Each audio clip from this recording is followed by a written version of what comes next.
ಶ್ರೋತೃಗಳಿಗೆ ನಮಸ್ಕಾರ. ಇಂದಿನ ಸಜ್ಜನನಾಗು ಮನುಜ ಕಾರ್ಯಕ್ರಮದಲ್ಲಿ ಮುಂದುವರಿದ ಅವತಾರಗಳ ಭಾಗವಾಗಿ ಕೂರ್ಮಾವತಾರದ ವಿಷಯವಾಗಿ ಮಾತಾಡೋಣ.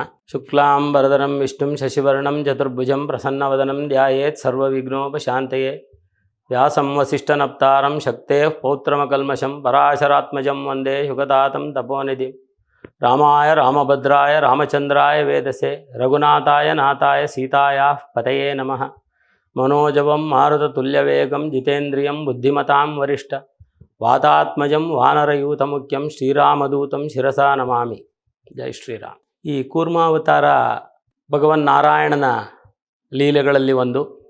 ಅದೇ ನಾರಾಯಣನನ್ನು ಒಂದು ಸತಿ ಸ್ಮರಿಸೋಣ.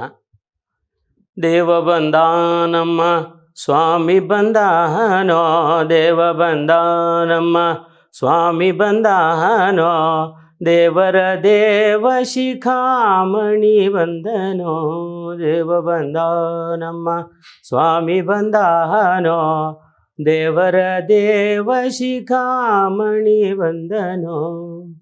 ಉರಗಶಯನ ಬಂದ ಗರುಡ ಗಮನ ಬಂದ, ಉರಗಶಯನ ಬಂದ ಗರುಡ ಗಮನ ಬಂದ, ನರಗೊಲಿದವ ಬಂದ ನಾರಾಯಣ ಬಂದ, ದೇವ ಬಂದ ನಮ್ಮ ಸ್ವಾಮಿ ಬಂದಾನೋ, ದೇವರ ದೇವ ಶಿಖಾಮಣಿ ಬಂದನೋ. ನಕ್ರಹರನು ಬಂದ ಚಕ್ರಧರನು ಬಂದ, ಅಕ್ರೂರಗೊಲಿದ ತ್ರಿವಿಕ್ರಮ ಬಂದನೋ, ದೇವ ಬಂದ ನಮ್ಮ ಸ್ವಾಮಿ ಬಂದಾನೋ, ದೇವರ ದೇವ ಶಿಖಾಮಣಿ ಬಂದನೋ.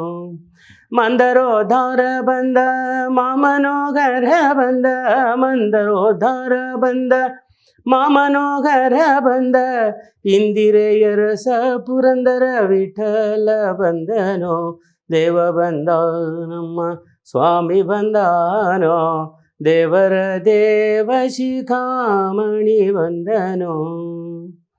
ನಾನು ಆವಾಗಲೇ ಹೇಳಿದೆ, ನಮ್ಮ ಪುರಂದರದಾಸರ ಕೀರ್ತನೆಯಲ್ಲಿ ಸಾಮಾನ್ಯವಾಗಿ ಎಲ್ಲನೂ ಹೇಳಿಬಿಟ್ಟಿದ್ದಾರೆ ಸಿಂಪ್ಲಿಫೈಡ್ ಆಗಿ, ಭಾಳ ಬ್ಯೂಟಿಫುಲ್ ಆಗಿ.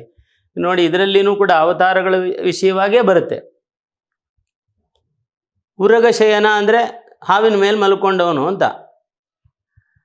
ಶ್ರೀಮನ್ನಾರಾಯಣ ಉರಗಶಯನ ಬಂದ ಗರುಡ ಗಮನ ಬಂದ, ಗರುಡನ ಮೇಲೆ ಹೋಗ್ತಕ್ಕಂಥವನು, ಅವನು ನಾರಾಯಣನೇ. ನರಗೊಲಿದವ ಬಂದ, ನರ ಅಂದರೆ ಅರ್ಜುನನಿಗೆ ಒಲಿದವನು ಶ್ರೀಕೃಷ್ಣ. ನಾರಾಯಣ ಬಂದ ನಾರಾಯಣ. ನಕ್ರಹರನು ಬಂದ, ನಕ್ರಹರ ಅಂದರೆ ಉಗುರಿನಲ್ಲಿ ಕೊಂದವನು ಅಂತ ನರಸಿಂಹಾವತಾರ. ಚಕ್ರಧರನು ಬಂದ ಶ್ರೀಕೃಷ್ಣ. ಅಕ್ರೂರಗೊಲಿದ ತ್ರಿವಿಕ್ರಮ ಬಂದನೋ. ತ್ರಿವಿಕ್ರಮ ಅಂದರೆ ವಾಮನಾವತಾರ, ವಾಮನನೇ ಬೆಳೆಯೋದು ತ್ರಿವಿಕ್ರಮ ಆಗಿ, ಹಾಗಾಗಿ ಆ ಅವತಾರದ ಬಗ್ಗೆನೂ ಹೇಳ. ಮಂದರೋದ್ಧಾರ ಬಂದ, ಮಂದರ ಪರ್ವತವನ್ನು ಉದ್ಧಾರ ಮಾಡಿದವನು ಅಂತ.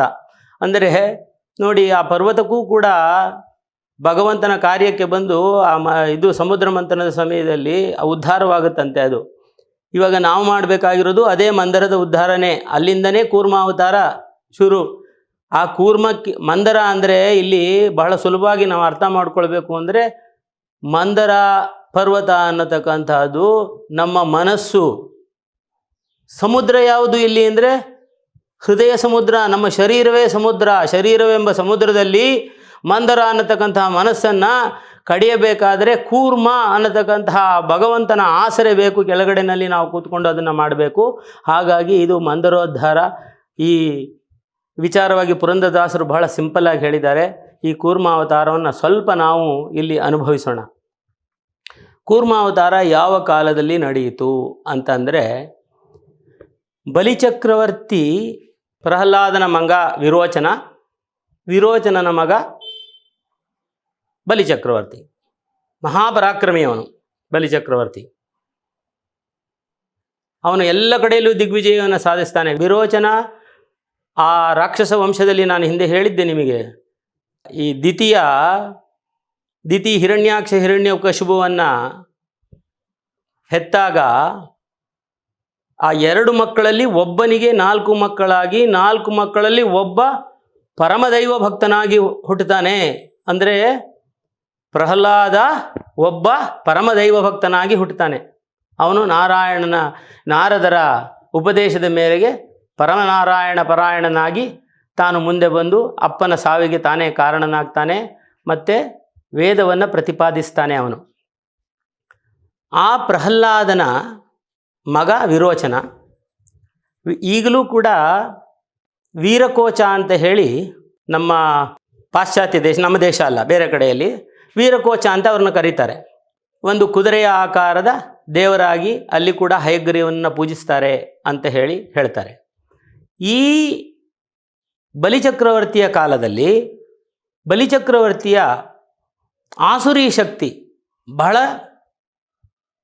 ಪ್ರಬಲವಾಗಿ ಬಿಡ್ತದೆ. ಎಲ್ಲಿಯವರೆಗೆ ಇವನ ಶಕ್ತಿ, ಇವನು ದಿಗ್ವಿಜಯಕ್ಕೆ ಹೊರಟಾಗ ಇದಕ್ಕೆ ಪೂರಕವಾಗಿ ಒಂದು ಕತೆ ಹೇಳಬೇಕಾಗ್ತದೆ. ಇಂದ್ರ ತಾನು ಐರಾವತದ ಮೇಲೆ ಮೆರವಣಿಗೆ ಹೋಗ್ತಾ ಇರ್ತಾನೆ.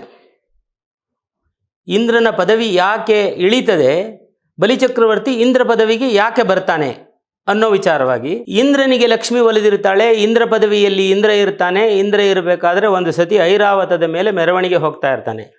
ಲಕ್ಷ್ಮೀ ಪೂಜೆಯನ್ನು ಮಾಡಿದಂತಹ ದೂರ್ವಾಸ ಮುನಿಗಳು ಇಂದ್ರನಿಗೆ ಆ ಪೂಜೆ ಮಾಡಿದಂತಹ ಹೂವಿನ ಮಾಲೆಯನ್ನು ಕೊಡಬೇಕು ಅಂತ ಹೇಳಿ ಕೊಡಕ್ಕೆ ಅಂತ ಬರ್ತಾರೆ. ಆ ಸಮಯದಲ್ಲಿ ತುಂಬ ನುಗ್ಗಲಿರ್ತದೆ. ಇಂದ್ರನಿಗೆ ತಾನು ಲಕ್ಷ್ಮೀ ಪೂಜೆ ಮಾಡಿದಂತಹ ಹಾರವನ್ನು ಆನೆಯ ಮೇಲೆ ಕುಳಿತಿರ್ತಕ್ಕಂತಹ ಇಂದ್ರನಿಗೆ ಹೀಗೆ ಮೇಲೆ ಎಸೀತಾರೆ. ಎಸೆದ್ರೆ ಅವರು ಬಹಳ ಕೇವಲವಾಗಿ ಅದನ್ನು ನೋಡಿ ಆ ಮಾಲೆಯನ್ನು ಆನೆಯ ತಲೆ ಮೇಲೆ ಹಾಕಿಬಿಡ್ತಾರೆ. ಆನೆ ತಲೆ ಮೇಲೆ ಹಾಕಿದರೆ ಆ ಮಾಲೆಯನ್ನು ಆನೆ ತಗೊಂಡು ಕಾಲಲ್ಲಿ ತುಳಿದು ಹಾಕ್ಬಿಡ್ತು. ಕಾಲಲ್ಲಿ ತುಳಿದು ಸಗಣಿ ಮಾಡಾಕ್ಬಿಡುತ್ತೆ.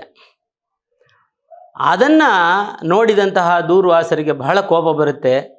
ಎಷ್ಟು ಪ್ರೀತಿಯಿಂದ ನಾನು ಲಕ್ಷ್ಮೀ ಪೂಜೆ ಮಾಡಿ ತಗೊಂಡು ಬಂದು ಕೊಟ್ಟಂತಹ ಈ ಹಾರವನ್ನು ನೀನು ಆನೆ ಕೈಯಲ್ಲಿ ಕೊಟ್ಟು ತುಳಸಿ ಹಾಕಿದೆಯಲ್ಲ, ನಿನಗೆ ನಿನ್ನ ಇಂದ್ರ ಪದವಿ ಚ್ಯುತವಾಗಲಿ, ಇಂದ್ರ ಪದವಿ ಹೋಗಿಬಿಡಲಿ ಅಂತ ಹೇಳಿ ಶಾಪ ಕೊಟ್ಟು ಬಿಡ್ತಾರೆ. ಆವಾಗ ಲಕ್ಷ್ಮಿ ಅಲ್ಲಿಂದ ಹೊರಡ್ತಾಳೆ. ಬಲಿಚಕ್ರವರ್ತಿ ದಿಗ್ವಿಜಯವನ್ನು ಸಾಧಿಸೋದಕ್ಕೆ 3 ಲೋಕಗಳಲ್ಲಿ ಹೊರಟು ಇಂದ್ರ ಪದವಿಯನ್ನೂ ಕೂಡ ತಾನು ಪಡೆದುಕೊಳ್ಳುತ್ತಾನೆ. ಅವನಿಗೆ ಬಲಿಚಕ್ರವರ್ತಿಗೆ ಒಬ್ಬ ಆಂಗಿರಸ ಗೋತ್ರದ ಗುರು ಶುಕ್ರಾಚಾರ್ಯರು ಅವನಿಗೆ ಗುರುವಾಗಿರ್ತಾರೆ. ಆ ಗುರುವಿಗೆ ಎಲ್ಲ ಔಷಧಿ ಸಸ್ಯಗಳದ್ದು ಮತ್ತು ಮೃತ ಸಂಜೀವಿನಿ, ಸತ್ತವರನ್ನು ಬದುಕಿಸ್ತಕ್ಕಂಥ ಶಕ್ತಿ, ಇದೆಲ್ಲ ಇರತಕ್ಕಂತಹ ಒಬ್ಬ ರಾಕ್ಷಸ ವಂಶದ ಆ ಅಸುರ ವಂಶಕ್ಕೆ ಗುರುವಾದವನು ಶುಕ್ರಾಚಾರ್ಯರು. ಅವರ ದಾಯಾದಿಗಳಾದ ಬೃಹಸ್ಪತಿಗಳು ದೇವತೆಗಳಿಗೆ ಗುರುಗಳು. ಇದು ಒಂದು ಭಾಗ. ದೇವಾಸುರ ಸಂಯುಕ್ತ ಆಸನ್ ಆಸಾವಾದಿತ್ಯೋನ ವಿರೋಚತ ತಸ್ಮೈ ದೇವ ಪ್ರಾಯಶ್ಚಿತ್ತಮಯಚ್ಛನ್. ಅಂದರೆ ಈ ಆಸುರಿ ಶಕ್ತಿ ಎಷ್ಟು ಪ್ರಭುತ್ವಕ್ಕೆ ಬಂದಿತ್ತು ಅಂದರೆ ದೇವತೆಗಳಿಗೆ ಇಂದ್ರನಿಗೆ ಇಂದ್ರತ್ವ ಹೋಯಿತು, ಸೂರ್ಯನಿಗೂ ಕೂಡ ಸೂರ್ಯತ್ವ ಹೋಗುವಂತಹ ಪರಿಸ್ಥಿತಿ ಇತ್ತು. ಪ್ರಾಯಶ್ಚಿತ್ತವನ್ನು ಮಾಡಿಕೊಂಡು ಮತ್ತೆ ಸೂರ್ಯತ್ವವನ್ನು ಗಳಿಸಿದರು. ಅಂದರೆ ಅಷ್ಟು ಅಸುರತ್ವ ಜಾಸ್ತಿ ಆಗಿತ್ತು ಮತ್ತು ದೈವತ್ವ ಕಡಿಮೆ ಆಯಿತು ಅಂತ ಹೇಳ್ತಾರೆ. ದೇವತೆಗಳು ಅಂದರೆ ಅನಿಮೇಷರು, ಅಂದರೆ ಸದಾ ಬೆಳಕನ್ನು ಕಾಣುವವರು ಅಂತ ಅರ್ಥ. ಮತ್ತು ಅಸುರರು ಅಂದರೆ ಅಸೂನ್ರಾಂತಿ ಇತಿ ಅಸುರಃ. ಅಸು ಅಂದರೆ ಪ್ರಾಣವನ್ನು ಹಿಂಡತಕ್ಕಂತಹವರು ಅಂತ ಹೇಳಿ. ಯಾವಾಗಲೂ ಅಷ್ಟೇ ಈ ನಮ್ಮಲ್ಲಿಯೂ ಅಷ್ಟೇ ಈ ಅಸುರ ಭಾವನೆ ಜಾಸ್ತಿ ಇರ್ತದೆ ಮತ್ತು ಸದ್ಭಾವನೆಗಳು ಸದ್ವಿಚಾರಗಳು ಕಡಿಮೆನೇ ಇರ್ತದೆ. ಇದರಲ್ಲಿಯೂ ಕೂಡ ಇಲ್ಲಿಯೂ ಕೂಡ ಅಷ್ಟೇ ಅಸುರರ ಸಂಖ್ಯೆ ತುಂಬ ಜಾಸ್ತಿ ಇತ್ತು ಮತ್ತು ದೇವತೆಗಳ ಸಂಖ್ಯೆ ಕಡಿಮೆ ಇತ್ತು.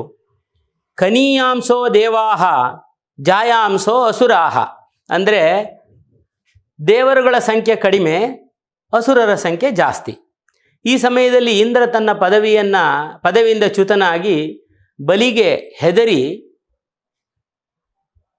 ಹಿಮಾಲಯದ ತಪ್ಪಲಿನಲ್ಲಿ ಒಂದು ಕೊಳದೊಳಗಡೆ ಒಂದು ತಾಮರೆ ಹೂವಿನ ಜೊಂಡಿನೊಳಗೆ ಹೋಗಿ ಸೇರಿಕೊಂಡಿದ್ದಂತೆ ತಲೆಮರೆಸಿಕೊಂಡು ಅದನ್ನು ಬೃಹಸ್ಪತ್ಯಾಚಾರ್ಯರ ಹತ್ತಿರ ಅವನ ಹೆಂಡತಿಯಾದ ಸರಸ್ವತಿ ಕೇಳಿಕೊಂಡು ತನ್ನ ಗಂಡನೇ ಕಾಣದೇ ಇದ್ದಾಗ ಅವರು ಒಂದು ಮಂತ್ರವನ್ನು ಹೇಳಿಕೊಡ್ತಾರೆ. ಆ ಮಂತ್ರವನ್ನು ತಾನು ಜಪಿಸಿ ತನ್ನ ಗಂಡ ಇರುವ ಸ್ಥಾನವನ್ನು ಕಂಡುಕೊಳ್ತಾಳಂತೆ.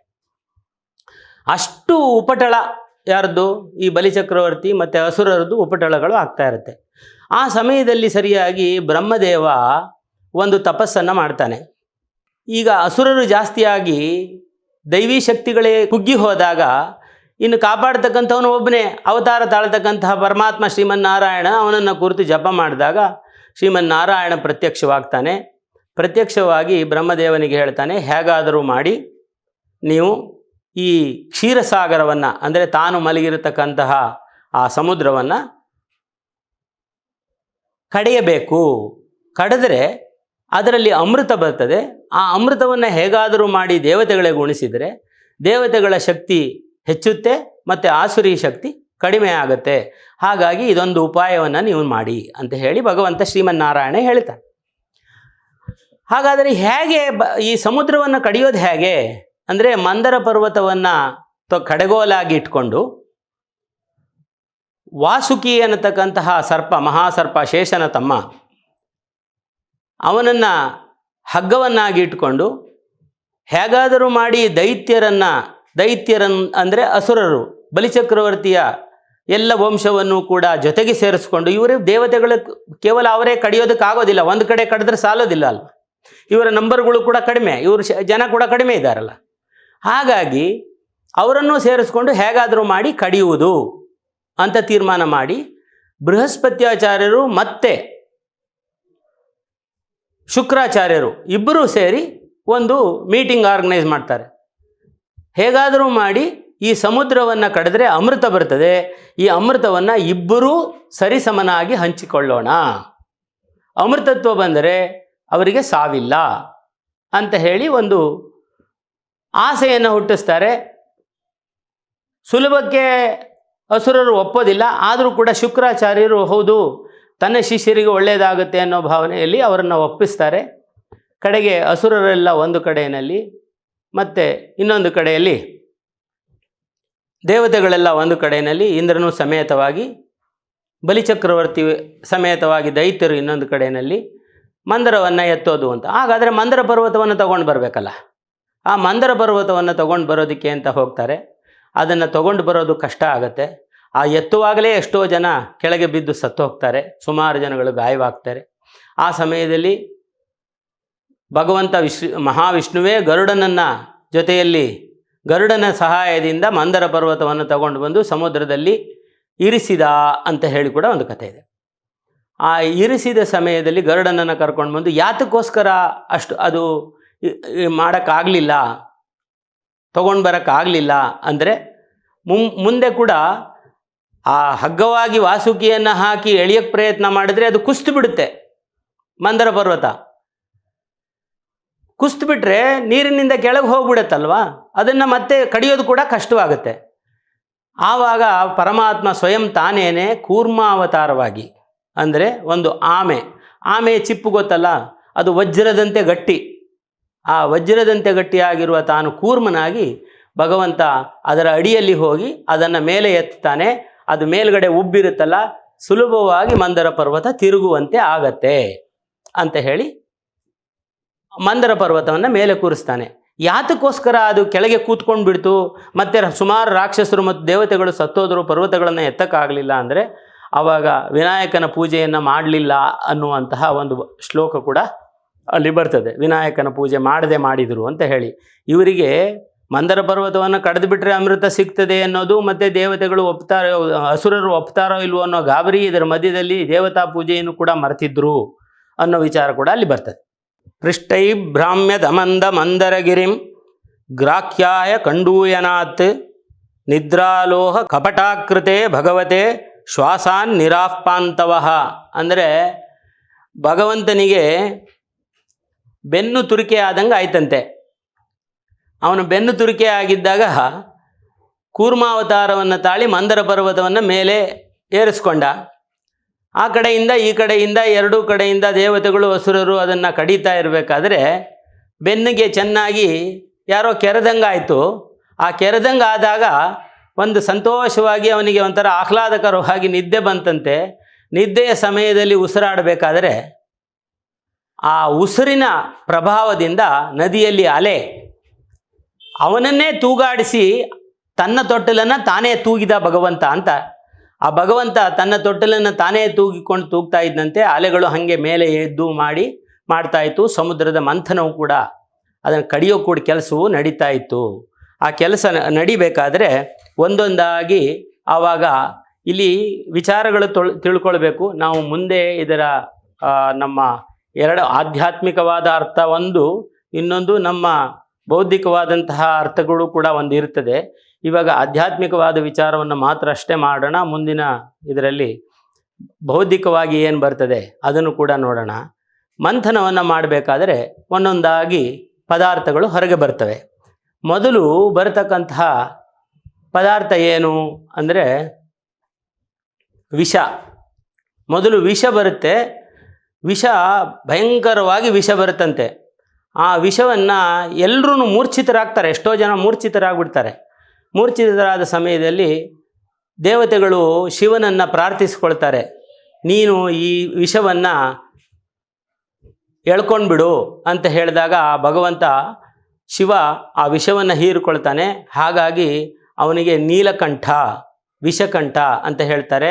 ಕಂಠದಲ್ಲಿಯೇ ಅದನ್ನು ಪಾರ್ವತಿ ದೇವಿ ಕೈಯೊಡ್ಡಿ ನಿಲ್ಲಿಸ್ತಾಳೆ, ಶರೀರ ಭಾಗಕ್ಕೆ ಅದು ಆಕ್ರಮಿಸ್ಕೋಬಾರ್ದು ಅಂತ ಹೇಳಿ. ಹಾಗಾಗಿ ಅದು ಕಂಠದಲ್ಲಷ್ಟೇ ಉಳಿಯುತ್ತೆ ಅಂತ ಹೇಳಿ ಅವನು ವಿಷಕಂಠನಾಗಿ ನೀಲಕಂಠನಾಗಿ ಆ ವಿಷವನ್ನು ಅದನ್ನು ತಗೊಳ್ತಾನೆ. ಆಮೇಲೆ ಮತ್ತೆ ಅದನ್ನು ಕಡಿಯೋದಕ್ಕೆ ಮುಂದುವರಿಸಿದರೆ ಮುಂದೆ ಬರತಕ್ಕಂತಹದ್ದು ಉಚ್ಚೈಶ್ರವಸ್ಸು ಅನ್ನತಕ್ಕಂತಹ ಒಂದು ರೆಕ್ಕೆ ಇರುವ ಕುದುರೆ, ಬಿಳಿ ಕುದುರೆ, ರೆಕ್ಕೆ ಇರತಕ್ಕಂತಹ ಒಂದು ಕುದುರೆ ಬರುತ್ತೆ. ಆ ಕುದುರೆಯನ್ನು ದೈತ್ಯರು ಇಷ್ಟಪಡೋದಿಲ್ಲ. ಹಾಗಾಗಿ ಇಂದ್ರ ಅದನ್ನು ತಾನೇ ಇಟ್ಕೊಳ್ತಾನೆ. ಆ ಉಚ್ಚೈಶ್ರವಸ್ ಆದಮೇಲೆ 4 ಕೊಂಬಿರತಕ್ಕಂತಹ ಒಂದು ಆನೆ ಐರಾವತ ಅದು ಬರ್ತದೆ. ಆ ಆನೆಯನ್ನು ಕೂಡ ಇಂದ್ರನೇ, ದೈತ್ಯರು ಏನು ಇಷ್ಟಪಡದೇ ಇರೋದ್ರಿಂದ ಆ ಇಂದ್ರ ಅದನ್ನು ಕೂಡ ತಾನೇ ಇಟ್ಕೊಳ್ತಾನೆ.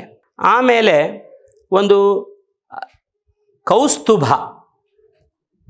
ಮಣಿ ಬರ್ತದೆ. ಆ ಮಣಿ ಕೂಡ ಇವರೆಲ್ಲ ದೈತ್ಯರ ಲೆಕ್ಕದಲ್ಲಿ ಅದೇನು ಪ್ರಯೋಜನಕ್ಕಿಲ್ಲದೆ ಇರತಕ್ಕಂಥದ್ದು. ನಾರಾಯಣ ಸ್ವಯಂ ತಾನೇ ಅದನ್ನು ತೆಗೆದುಕೊಂಡ ಮೇಲೆ ಮುಂದಕ್ಕೆ ಒಂದು ಕಲ್ಪವೃಕ್ಷ ಹುಟ್ಟುತ್ತದೆ. ಅಲ್ಲಿಂದ ಅಪ್ಸರೆಯರು ಬರ್ತಾರೆ. ಅಪ್ಸರೆಯರನ್ನು ಇವರು ದೈತ್ಯರು ನಮಗೆ ಬೇಕು ಅಂತ ಕೇಳ್ತಾರೆ, ಗೊತ್ತಾಯ್ತಾ. ಆಮೇಲೆ ಲಕ್ಷ್ಮಿ ಬರ್ತಾಳೆ. ಲಕ್ಷ್ಮಿ ಸ್ವಯಂ ತಾನೇ ಹೋಗಿ ಪರಮಾತ್ಮನ ವಕ್ಷಸ್ಥಳದಲ್ಲಿ ಸೇರಿಕೊಳ್ತಾಳೆ. ಮುಂದೆ ವಾರುಣಿ ಅಂತಕ್ಕಂತಹ ಒಂದು, ಅದು ಹೆಂಡ, ಸುಲಭವಾದ ಭಾಷೆಯಲ್ಲಿ ಹೇಳಬೇಕು ಅಂದರೆ ಆ ವಾರುಣಿ ಕೂಡ ಇವರು ಅಸುರರು ತೆಗೆದುಕೊಳ್ತಾರೆ. ಚಂದ್ರ ಬರ್ತಾನೆ, ಪಾರಿಜಾತದ ಹೂವು ಇಡ್ತದೆ, ಪಾಂಚಜನ್ಯ ಒಂದು ಶಂಖ ಬರ್ತದೆ. ಶಂಖವನ್ನು ಪರಮಾತ್ಮ ಶ್ರೀಮನ್ನಾರಾಯಣ ತಾನೇ ಅದನ್ನು ತೆಗೆದುಕೊಳ್ತಾನೆ. ಮುಂದೆ ಧನ್ವಂತರಿ, ಮೋಹಿನಿಯ ಅವತಾರದಲ್ಲಿ ಧನ್ವಂತರಿ ಬರ್ತಾಳೆ. ಆ ಧನ್ವಂತರಿಯನ್ನು ಮೋಹಿನಿ ತಗೊಂಡು ಬಂದು ಮತ್ತೆ ಮೆತ್ತಿಗೆ ಆಟ ಆಡಿ ಈ ಅಸುರರಿಗೆ ಕೊಟ್ಟಂಗೆ ಮಾಡಿ ಅವರನ್ನು ಮೋಹಿತರನ್ನಾಗಿ ಮಾಡಿ, ಅವರ ಮೋಹಿನಿಯ ಒಂದು ಸೌಂದರ್ಯ ಹೇಗಿರ್ತದೆ ಅಂತಂದರೆ ಅವರು ಈ ಅಮೃತವನ್ನೇ ಮರೆತು ಬಿಡ್ತಾರೆ. ಈ ಧನ್ವಂತರಿಯನ್ನು ತಗೊಂಡು ಬಂದು ಅಮೃತ ಕಳಶವನ್ನು ಹಿಡ್ಕೊಂಡು ಮೋಹಿನಿ ಬರ್ತಾಳೆ. ಅವಳು ಸ್ವಲ್ಪ ಮೋಸ ಮಾಡಿ ಕೃಷ್ಣನೇ ಸ್ವಯಂ ಮೋಹಿನಿಯ ಅವತಾರದಲ್ಲಿ ಬಂದು, ಭಗವಂತ ನಾರಾಯಣನೇ ಮೋಹಿನಿಯ ಅವತಾರದಲ್ಲಿ ಬಂದು ಆ ಅಮೃತವನ್ನು ದೇವತೆಗಳಿಗೆ ಕೊಡ್ತಾರೆ. ಹಾಗಾಗಿ ದೇವತೆಗಳು ಅದನ್ನು ಸ್ವೀಕಾರ ಮಾಡಿ ಪ್ರಬಲರಾಗ್ತಾರೆ. ಮುಂದೆ ಅದಿತಿಯ ಗರ್ಭದಲ್ಲಿ ವಾಮನ ಹುಟ್ಟುತ್ತಾನೆ, ಬಲಿಚಕ್ರವರ್ತಿಯ ಸಂಹಾರವಾಗುತ್ತೆ. ಹೀಗಾಗಿ ದೇವತೆಗಳು ತಾವು ಪ್ರಬಲರಾಗ್ತಾರೆ ಮುಂದಕ್ಕೆ. ಇದು ಸಮುದ್ರದ ಮಂಥನದ ವಿಚಾರವಾಗಿ. ಇದೇ ಸಮುದ್ರದ ಮಂಥನ ನಾವು ನಮ್ಮ ಶಾರೀರಿಕವಾಗಿ ಕೂಡ ಇದನ್ನು ವಿಚಾರ ಮಾಡಬೇಕು. ಯಾವ ರೀತಿನಪ್ಪ ಅಂತಂದರೆ, ಆಗಲೇ ಹೇಳಿದೆ ನಾನು, ನಮ್ಮ ಶರೀರವೆಂಬ ಆಸುರಿ ಭಾವ ನಮ್ಮಲ್ಲಿ, ಕೆಟ್ಟ ಬುದ್ಧಿಗಳು, ಬೇರೆಯವರು ಒಳ್ಳೆಯದನ್ನು ಸಹಿಸೋದಿಲ್ಲ, ಮೋಸ ಮಾಡಿ ಸಂಪಾದನೆ ಮಾಡಬೇಕು, ಗೊತ್ತಾಯ್ತಾ, ಎಷ್ಟು ನಮ್ಮ ಬೇರೆ ಎಲ್ಲ ವಿಚಾರಗಳಲ್ಲಿ ನಮಗೆ ಹೇಳ್ತಾರೆ. ನಾನು ಹಿಂದೆನೇ ಹೇಳಿದ್ದೆ, ವಿದುರ ನೀತಿಯಲ್ಲಿ ಧೃತರಾಷ್ಟ್ರನಿಗೆ ಒಂದು ಸತಿ ಹೇಳ್ತಾನೆ, ಯಾಕಪ್ಪ ಧರ್ಮ ಬಿಟ್ಟು ನ್ಯಾಯ ಬಿಟ್ಟು ಅನ್ಯಾಯದ ರೀತಿಯಲ್ಲಿ ನಿನ್ನ ಮಗನಿಗೆ ಸಪೋರ್ಟ್ ಮಾಡ್ತೀಯಾ? ಈ ಸಿರಿ ದುಡ್ಡು ಇದು ನೆಲೆ ಅಲ್ಲ ಇದು ಅಂತ ಹೇಳ್ತಾನೆ. ಅದನ್ನು ನಾವೆಲ್ಲ ಮರೆತು ಬಿಟ್ಟಿದ್ದೀವಿ. ಸಿರಿ ನೆಲೆಯೇ ಯೌವನ ನೆಲೆಯೇ ಐ ಸಿರಿ ನೆಲೆಯೇ ತನು ನೆಲೆಯೇ ನಿನಗರಸುತನ ಉಳ್ಳನ್ನ ನೀತಿಯಲಿ ಧರೆಯ ರಕ್ಷಿಸೋ ಧರ್ಮವ ಪಾಲಿಸೋ ಇಂತಿದು ನರಪತಿಗಳಿಗೆ ನೀತಿ ಚಿತ್ತೈ ಸೆಂದನ ವಿದುರ.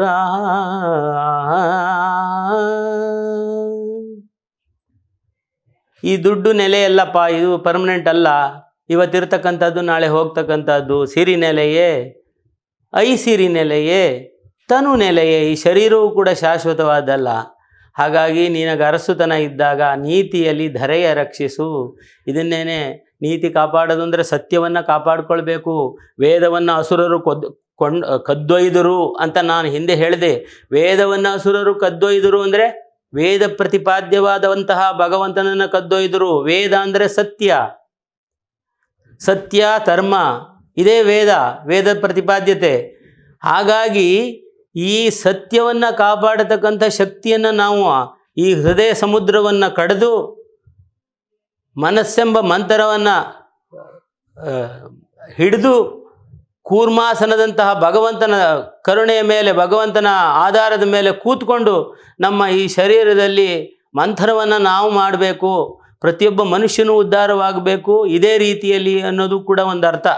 ಮಂದರ ಪರ್ವತವನ್ನು ಹಾಕಿ ಸಮುದ್ರ ಮಥನವನ್ನು ಮಾಡೋದು ಅಂದರೆ ಸಮುದ್ರ ಮಥನ ನಮ್ಮ ಶರೀರದಲ್ಲಿ, ನಮ್ಮ ಮನಸ್ಸಿನಲ್ಲಿ, ನಮ್ಮ ಮನಸ್ಸನ್ನು ಹಿಡಿತದಲ್ಲಿ ಇಟ್ಕೊಂಡು ಸತ್ಯವನ್ನು ಪ್ರತಿಪಾದನೆ ಮಾಡಿ ನಾವು ಧರ್ಮವನ್ನು ಸಾಧನೆ ಮಾಡಬೇಕು ಅನ್ನುವಂಥ ವಿಚಾರವನ್ನು ಕೂಡ ನಾವಿಲ್ಲಿ ಗಮನದಲ್ಲಿಟ್ಕೊಳ್ಬೇಕು. ಕೂರ್ಮ ಅವತಾರದ ವಿಷಯವಾಗಿ ಇದರಲ್ಲಿ ನಾನು ಬಲಿಚಕ್ರವರ್ತಿ 3 ಲೋಕಗಳನ್ನು ಗೆದ್ದ ಅಂತ ನಾವು ಹೇಳಿದ್ವಿ. 3 ಲೋಕ ಅಂದರೆ ಈ ಕೆಳಗಿನ 7 ಲೋಕ, ಮೇಲಿನ 7 ಲೋಕ ಅಂತ ಹೇಳಿ. ಕೆಳಗಿನ 7 ಲೋಕ ಅಂದರೆ ಆತಳ, ಸುತಳ, ತಳಾತಳ, ರಸಾತಳ, ಪಾತಾಳ, ಮಹಾತಳ, ಪಾತಾಳ, ಇದು ಕೆಳಗಿನ 7. ಮೇಲಿನ 7 ಲೋಕಗಳು ಅಂದರೆ ಭೂಹು, ಭುವಃ, ಸುವಃ, ಮಹಃ, ಜನಃ, ತಪಃ, ಸತ್ಯಂ, ಈ 7 ಲೋಕ. ಇದನ್ನು ದಾಟಿ ಮೇಲೆ ಹೋದರೆ ಅದರಿಂದ ಮೇಲೆ ಇರತಕ್ಕಂಥ ಭಗವಂತನ ಗಾಯತ್ರಿ ದೇವಿಯ ಏನು ತೇಜಸ್ಸಿದೆ ಅದು ನಮಗೆ ಬರ್ತದೆ. ಅದು ಬರಬೇಕು ಅಂದರೆ ಇದನ್ನು ಗೆಲ್ಲಬೇಕು. ನಾವು ಕೂಡ ಶರೀರದಲ್ಲಿ ಇರತಕ್ಕಂತಹ ಕೆಳಗಿನ 7 ಲೋಕಗಳು, ಮೇಲಿನ 7 ಲೋಕಗಳು, ಅತಳ, ವಿತಳ, ಸುತಳ, ತಳಾತಳ, ಮಹಾತಳ, ಪಾತಾಳ, ಈ ದುಷ್ಟಕರ್ಮಗಳನ್ನು ಕೂಡ ನಾವು ಗೆಲ್ಲಬೇಕು. ಮತ್ತು ಸತ್ಯದಲ್ಲಿ ಆ ಭಗವಂತನನ್ನು ಸ್ಪಂದಿಸತಕ್ಕಂತಹ ಭೂಹು, ಎಲ್ಲ ವ್ಯಾಹತಿಗಳು, ಪರಮಾತ್ಮನ ಎಲ್ಲ ವ್ಯಾಹೃತಿಗಳನ್ನಂದರೆ ಆ ಪರಬ್ರಹ್ಮನನ್ನು ಗೆಲ್ಲತಕ್ಕಂತಹ ಕೆಲಸವನ್ನು ಭೂಹು, ಭುವಃ, ಸ್ವಃ, ತಪಃ, ಸತ್ಯಂ, ಈ ಎಲ್ಲ ಲೋಕವನ್ನು ದಾಟಿ ಆ ಭಗವಂತನ ಇರೋ ಜಾಗಕ್ಕೆ ನಾವು ಹೋಗಬೇಕಾದ್ರೆ ಆ ಶ್ರಮವನ್ನು ಪಡಬೇಕು. ನಮ್ಮ ಶರೀರದ ಮಂಥನವನ್ನು, ಹೃದಯ ಸಮುದ್ರವನ್ನು, ಮಂದರಗಿರಿಯನ್ನು ಕಡದಂತೆ ಕಡಿದು ನಾವು ಪುನೀತರಾಗಬೇಕು ಅಂತ ಹೇಳಿ ಇವತ್ತಿನ ಈ ಮತ್ಸ್ಯಾವತಾರದ ಕಥೆಯನ್ನು ಇಲ್ಲಿ ನಿಲ್ಲಿಸೋಣ. ಜೈ ಶ್ರೀರಾಮ್.